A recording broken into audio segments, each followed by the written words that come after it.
کے خواب ان کے دلوں میں پیدا کیا، ہم نے ان کے دلوں میں ہلکا پن پیدا کیا، جس کی بنیاد پر ان کو یہ سمجھ میں آیا کہ صاحب اذان جو ہوتی ہے وہ گاؤں کے 4 بوڑھے لوگوں کے لیے ہوتی ہے۔ ہر گاؤں کا یہی حال ہے، کوئی کہیں الگ کا نہیں ہو، آپ کے علاقے کا، آپ کے گاؤں کا ایک فرد ہو، صاحب 4 بوڑھے 5 بوڑھے 10 لوگوں کے لیے اذان، اتنا بڑا مائک لگانے کی کیا ضرورت ہے؟ اگر ہماری اذان کی آواز پر میں قسم کھا کے یہ بات کہوں کہ ہمارا ہر نوجوان اپنا حل چھوڑ دیتا، کسان تاجر اپنی تجارت چھوڑ دیتا، آفیسر اپنا آفس چھوڑ دیتا، اور دکاندار اپنی دکان چھوڑ دیتا، ہماری مائیں بہنیں اپنے کام کاج چھوڑ دیتی اور دکھاتی کہ ہمارے دلوں میں اللہ کی عظمت ہے، ہمارے دلوں میں رسول اللہ کی محبت ہے، ہمارے دلوں میں یہ اذان اتنی بڑی دولت اور اتنا بڑا کام ہے، سارے کام چھوٹے ہیں، تو کبھی غیروں میں جرأت نہ ہوتی کہ یہ دن ہمیں دیکھے۔ یہ صاحب کوئی جوش خطابت نہیں ہے کہ آپ کو جوش دکھایا جا رہا ہے، یہ ہمارے اپنے وہ کرتوت ہیں سیاہ، پردے پہ آبجیکشن، پردے کے لیے یہ ساری چیزیں کیوں ہو رہی ہیں؟ اس میں خامی ہماری ماں بہنوں کی ہے، ہمارے بھائیوں کی ہے، جنہوں نے اپنی ماں بہنوں کو اور اپنے گھر کی بہو بیٹیوں کو آزاد بازاروں کے اندر صاحب سرگرداں چھوڑ دیا ہے کہ وہ پھر رہی ہیں۔ جب آدمی دیکھتا ہے کہ صاحب جب ان کے اندر نقاب کی کوئی ویلو نہیں ہے، جب ان کے دلوں میں برقعے کی کوئی عظمت نہیں ہے، جب ان کے دلوں کے اندر یہ چیز نہیں ہے، تو پھر صاحب اس پر آبجیکشن کا انہیں موقع ملتا ہے۔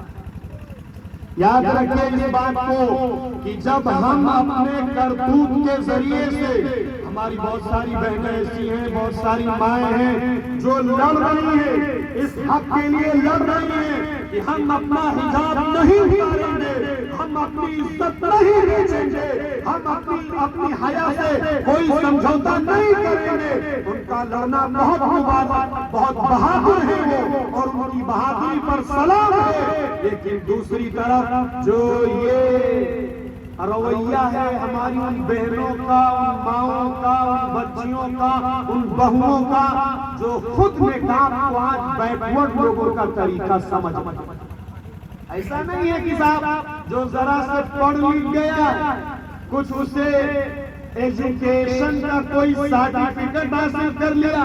وہ تو ایسا اپنے آپ میں سمجھتا ہے کہ صاحب اس کے لیے ساری شریعت ختم۔ یاد رکھیے کل کو کیسے سخت خدا کے یہاں سزائیں دی جائیں گی۔ فرمایا گیا اس طرح کی خواتین کو اللہ کے یہاں جلتے ہوئے تندور میں جھونک دیا جائے گا کہ تم نے اللہ کے احکامات کا مذاق اڑایا، تم نے قرآن کے احکامات کا مذاق اڑایا، تم نے شریعت کے حکم کی دھجیاں بکھیری، جبکہ ہمارے بندے اور بندیاں اپنا سینہ تانے لڑ رہے تھے اور پارلیمنٹ میں جا کے وہ قانون پاس کروا رہے تھے، تب تم ان لوگوں کے ساتھ تھے جن لوگوں نے قرآن کو روکنے کی اور قرآن کو دبانے کی اور قرآن کو ختم کرنے کی کوشش کی ہے۔ آج ہم ان کے ساتھ تقریریں بھی چل رہی ہیں، بیان بھی چل رہا ہے، رات بھر موعظت و نصیحتیں بھی ہو رہی ہیں۔ میرے عزیز و بزرگوں دوستوں،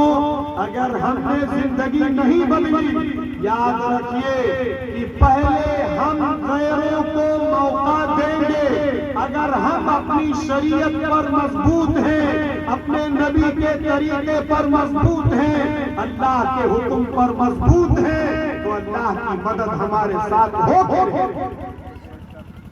لیکن اس کے لیے صاحب تقریر سے کام نہیں ہو جائے گا۔ مولانا صاحب آگے تقریر کر دیا، ایک پنڈال سج گیا، کمکمے لگا دیے گئے، سب لوگ جمع ہو گئے، تقریر کر دیا اور صاحب ہر طرف دین دین دین۔ ایسا نہیں ہے، یہ خواب و خیال ہے، خواب و خیال ہے۔ ہمارے آقا تاجدار بطحا محمد رسول اللہ صلی اللہ علیہ وسلم، وہ ان سے اچھی کوئی تقریر، ان سے اچھا کوئی بیان، ان سے اچھی کوئی موعظت، ان سے اچھی کوئی نصیحت لیکن آپ نے بھی جا کے دھکے کھائے ہیں، آپ کا بھی خون بہا ہے، آپ کے راہ میں بھی کانٹے بچھائے گئے ہیں، اور آپ نے لوگوں کی خوشامد کی ہے۔ اس امت نے اس خوشامد کے کام کو چھوڑ دیا جس کی بنیاد پر آج یہ ہلکی ہو۔ کام تھا ہمارا اپنا کام تھا یہ اللہ کی بڑائی، اللہ کی عظمت، اللہ کی کبریائی، حضور اکرم صلی اللہ علیہ وسلم کے طریقے میں نجات، آپ کے طریقے میں سکون، آپ کے طریقے میں عزت، آپ کے طریقے میں طمانینت، آپ کا طریقہ، یہ ہماری ذمہ داری تھی کہ ہم خود بھی برتے